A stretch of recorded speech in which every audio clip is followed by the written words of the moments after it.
بسم اللہ الرحمن الرحیم۔ السلام علیکم۔ عز الدولہ کے امراء میں ایک ترکی نوجوان تھا۔ اس نے یہ حرکت شروع کی کہ ایک مکان کی دیوار کے سوراخ سے اس مکان میں رہنے والی عورت کو دیکھتا تھا۔ اس عورت نے اپنے شوہر کو بتایا کہ یہ ترکی لڑکا روزانہ بہت دیر تک اس سوراخ سے دیکھتا ہے۔ اس نے میرا آرام حرام کر دیا ہے۔ یہاں گھر پر کوئی نہیں ہوتا۔ دیکھنے والا یہی سمجھے گا کہ میں اس سے باتیں کیا کرتی ہوں۔ میری سمجھ میں نہیں آتا کہ میں کیا کروں۔ اس کے شوہر نے کہا کہ تو اس کے نام ایک خط لکھ جس کا مضمون یہ ہو کہ روزانہ کھڑا ہونا بیکار بات ہے۔ جب عشاء کی نماز کے بعد اچھی طرح اندھیرا ہو جائے اور لوگ سو کر غافل ہو جائیں تو تم گھر میں آ جانا، میں دروازے کے پیچھے ہوں گی۔ چنانچہ اس کے بعد شوہر نے دروازے کے پیچھے ایک گہرا گڑھا کھودا اور اس کے انتظار میں کھڑا ہو گیا۔ جب وہ ترکی لڑکا آیا اور دروازہ کھول کر اندر داخل ہوا تو اس عورت کے شوہر نے اسے دھکا دے کر گھڑے میں ڈال دیا اور اس پر مٹی بھر دی۔ اس واقعے کو کئی دن گزر گئے، کسی کو کچھ خبر نہ ہوئی۔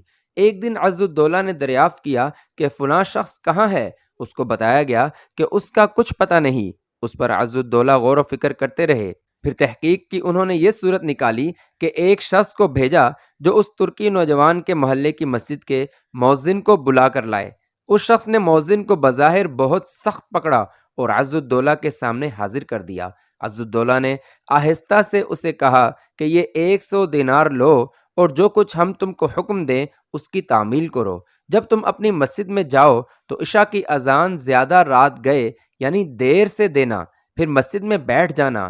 پھر سب سے پہلے جو شخص تمہارے پاس آئے اور تم سے تیری گرفتاری نافذ ہونے کی تحقیق کرے تو اس کی اطلاع دے دینا۔ مؤذن نے ایسا ہی کیا۔ جو شخص سب سے پہلے مسجد میں تحقیق کے لیے آیا تو وہ وہی شخص تھا جس نے ترکی کو مارا تھا۔ اس نے مؤذن سے کہا کہ میرا دل تیری طرف لگا ہوا تھا کہ تمہیں اس طرح گرفتار کر کے بلوانے سے عز الدولہ کی تم سے کیا غرض تھی؟ مؤذن نے کہا الحمدللہ خیریت ہے، کوئی خاص بات نہ تھی۔ جب صبح ہوئی تو مؤذن نے عز الدولہ کے پاس جا کر پورا حال بتا دیا۔ عز الدولہ نے اس شخص یعنی قاتل کو حاضر کرنے کا حکم دیا۔ وہ حاضر ہو گیا تو اس نے پوچھا کہ ترکی کا کیا معاملہ ہے، بیان کرو۔ اس نے کہا میں آپ سے بالکل سچی بات کہتا ہوں، میری بیوی بہت پردہ دار اور پاک دامن ہے۔ یہ شخص گھات لگائے ہوئے اس کو دیکھتا تھا اور پریشان کرتا تھا۔ میری بیوی بدنامی کے خوف سے اس شخص کے کھڑے رہنے سے پریشان ہو گئی تو میں نے اس کے ساتھ ایسا ایسا معاملہ کیا اور پوری تفصیل بیان کر دی۔ یہ سن کر عز الدولہ نے کہا جاؤ سپرد خدا، نہ کسی نے کچھ سنا اور نہ کسی نے تم سے کچھ پوچھا۔ اچھے اور ایمان افروز واقعات سننے کے لیے چینل کو سبسکرائب کریں۔